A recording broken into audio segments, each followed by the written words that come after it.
Audio Jungle.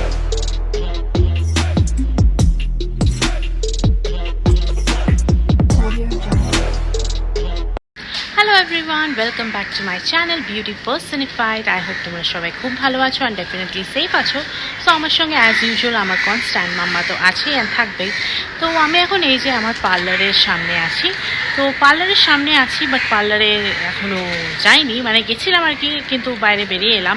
কেন কি মুখটা জানি কেমন একটা লাগছে, মানে কিরম একটা, চলো যেতে যেতে তোমাদের সাথে কথা বলি। তো এই যে আমার পার্লারটা পেছনে দেখতে পাচ্ছ, এসে আমার ভেতরটাও দেখিয়ে দেবো।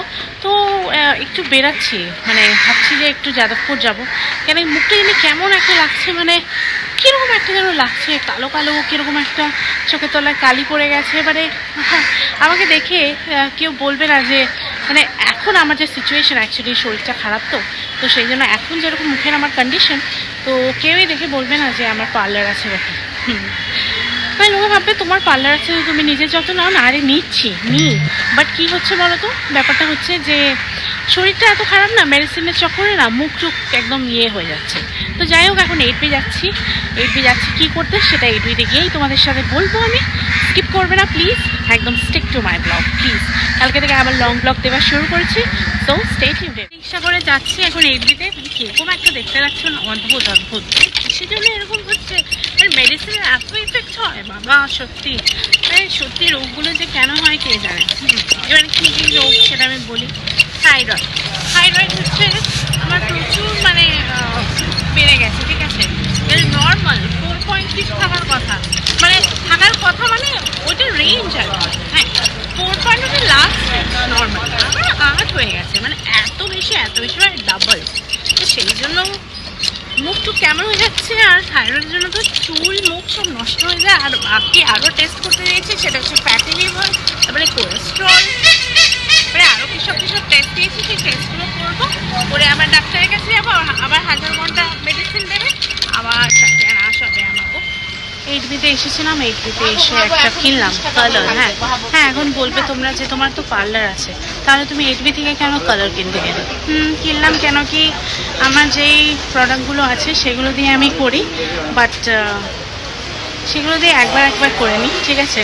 মানে কি ওয়েস্ট করতে চাই না, ক্লায়েন্টসদের ওপরে সেটা অ্যাপ্লাই করা হয়। তো ইয়েস, ডেফিনেটলি যে কোনো প্রোডাক্ট আমি ইউজ করার আগে, মানে ক্লায়েন্টদের ওপরে ইউজ করার আগে ডেফিনেটলি আমি সেটাকে অ্যাপ্লাই করে, মানে ইউজ করে দেখে নিই।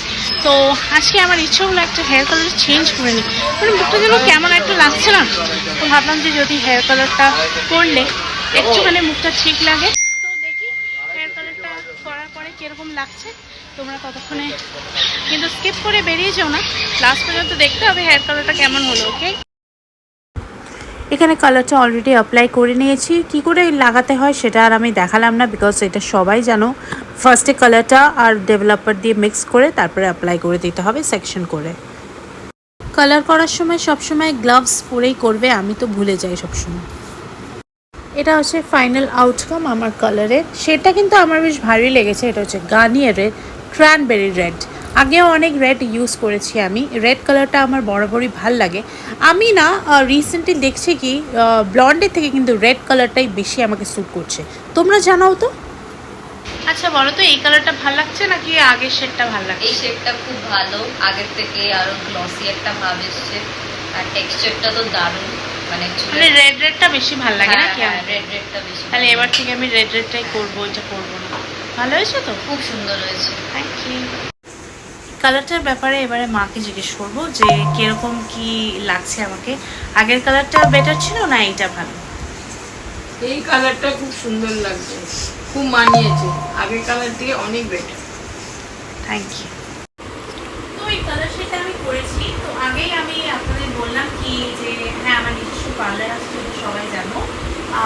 বাট আজকে আমি পার্লারের কোনো কালার ইউজ করিনি।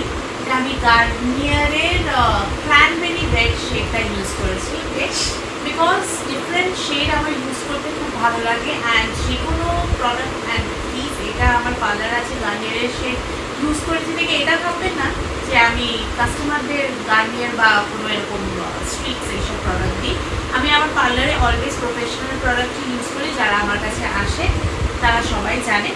বাট আমার কাছে ইচ্ছা হলো যে একটু ইউজ করে দেখে সেটা নতুন বেরিয়েছে দেখলাম ক্র্যানবেরি রেড, তো সেই জন্য কিছু নতুন শেড যদি বেরায় তাহলে আমি ইউজ করতে খুব পছন্দ করি। আমার হেয়ারই অ্যাকচুয়ালি আমি খুব এক্সপেরিমেন্ট করতে পছন্দ করি। তো দেখলাম যে এটা কিন্তু বেশ ভালোই শেডটা। আগে আমার ব্লন্ড ছিল, সবসময় আমার ব্লন্ডই থাকে, তো ওই ব্লন্ডের ওপরে আমি যে কোনো কালার, কেউই আমি কেন, যারই চুলে ওরকম ব্লন্ড কালার করা থাকবে, সো যে কোনো শেড সেই ব্লন্ড কালারের ওপরে কিন্তু ভালো ফোটে, মানে ব্যাপারটা ভালো আসে। কিন্তু এই শেডটা যদি আমি এখন একটা ব্ল্যাক হেয়ারের উপরে করতাম তাহলে কিন্তু একদম এই শেডটা আসতোই না। ব্ল্যাক হেয়ারের উপরে যতই ওখানে লেখা থাকুক যে ডার্ক হেয়ারের উপরেও আসবে এই শেডটা, কিন্তু এটা কোনোদিনও পসিবল না। আপনার হেয়ারটা এরকম একটা যদি শেড আনতে চাও তাহলে ফার্স্টে ব্লন্ড করতেই হবে হেয়ারটাকে, তাহলেই কিন্তু এক্স্যাক্ট শেডটা আসবে, নাহলে কিন্তু আসবে। হ্যাঁ, এবারে আমি আরেকটা জিনিস বলি, যখনই কালার করবেন বা যখনই কালার করবে, কালার হেয়ার কিন্তু কেমিক্যালি ট্রিটেড হেয়ারে কিন্তু যত্ন খুব ভালো করে নিতে হয়। তো এটা ভেবো না যে অনেকের একটা মিসকনসেপশন থাকে যে বেশি শ্যাম্পু করলে নাকি কালার নাকি উঠে যায়। বাট আরেকটা কথা আমি বলে দিই, যখনই কোনো রেড শেড বা রেড শেড স্পেশালি এভরি ওয়াশেই উঠে যাবে, ঠিক আছে? সে যতই যে ব্র্যান্ডেরই করো, ঠিক আছে, সে যে ব্র্যান্ডেরই করো, রেড শেডটা কিন্তু উঠেই যাবে। ওকে, এভরি ওয়াশে, বি ইট প্রফেশনাল, বি ইট এমনি কনজিউমার প্রোডাক্ট, রেড শেডটা সবসময় এভরি ওয়াশে উঠে যায়। এবারে উঠে আমার কয়েকদিন পরে এটা ব্লন্ড হয়ে যাবে। তো যাই হোক, যখনই কালার করবে তখন ডেফিনেটলি অয়েলিং করাটা ভীষণই উচিত, ঠিক আছে? অয়েল মাসাজটা করবে অলওয়েজ বসো আমরা বিফোর শ্যাম্পু। ওকে, ওভারনাইট রাখতে আমি বলছি না, ওভারনাইট রাখবে না। ওকে, ধারাও ওভারনাইট রাখবে না। শ্যাম্পু করার ঠিক 20 to 25 মিনিটস আগে অয়েলটা লাগিয়ে তারপরে শ্যাম্পু করবে। কেন কি, কালার যখন তুমি হেয়ারে করেছো তখন সেটাকে তো মেনটেন করতে হবে না। যখন তুমি ধরো একটা গাছ লাগিয়েছো, তো গাছটাকে তো জল দিতে হবে, জল হচ্ছে তার খাবার, সার দিতে হবে বাঁচানোর জন্য, রাইট, ফুল ফোটানোর জন্য। সো হেয়ারটাও এরকম, হেয়ারের খাদ্য হচ্ছে অয়েল, ভালো শ্যাম্পু ইউজ করা, মাস্ক ইউজ করা ডেফিনেটলি। আর যখনই শ্যাম্পু করবে তারপরে কন্ডিশনার বা মাস্ক ইউজ করাটা কিন্তু খুবই জরুরি। তো কন্ডিশনারটা কিন্তু স্ক্যাল্পে কোনোদিনও দেবে না, ওটা লেন্থে ইউজ করবে। আর মাস্ক যেটা, সেটা পুরো হেয়ারেই দিতে পারো। ওকে, দিয়ে একটুখানি মাসাজ করে তারপরে একদম প্রপারলি শ্যাম্পু করবে। শ্যাম্পুটা কিন্তু ভালো করে ধুয়ে নিতে হবে যেন কোনো রেস্কিউ না থাকে, যদি থাকে তাহলে কিন্তু ড্যান্ড্রাফ হওয়ার খুবই সমস্যা থাকে। ওকে, আর হেয়ার অলওয়েজ ক্লিন রাখতে হবে। হেয়ার যদি ক্লিন না রাখো তো অনেক রকমের সমস্যা হবে। উকুন হতে পারে, ময়লা থাকে, ওকে, উকুন হতে পারে, তারপরে তোমার ড্যান্ড্রাফ হতে পারে, ডেফিনেটলি হবে, হতে পারে না, হবে। সো স্ক্যাল্পটা সবসময় পরিষ্কার রাখবে। আর যখনই কেমিক্যালি ট্রিটেড হেয়ার হবে সেই হেয়ারটার খুব ভালো করে যত্ন নিতে হবে। ভালো একটা প্রপার শ্যাম্পু ইউজ করবে হেয়ার টাইপ দেখে, যেটা তোমার হেয়ারের পিএইচ ব্যালেন্সটা মেনটেন করতে সাহায্য করবে। যে কোনো শ্যাম্পু ইউজ করে নিলাম এটা হয় না, অনেক শ্যাম্পুতে কী হয় যে ভীষণ হার্শ কেমিক্যাল ইউজ করা হয়। সবসময় এটাই মানে মনে রাখবে যাতে প্যারাবেন আর সালফেট ফ্রি শ্যাম্পুটা ইউজ করার চেষ্টা করবে, তাহলে হেয়ারটা অনেক ভালো থাকবে। আর তাছাড়া ব্যালেন্সটাও মেনটেন থাকবে।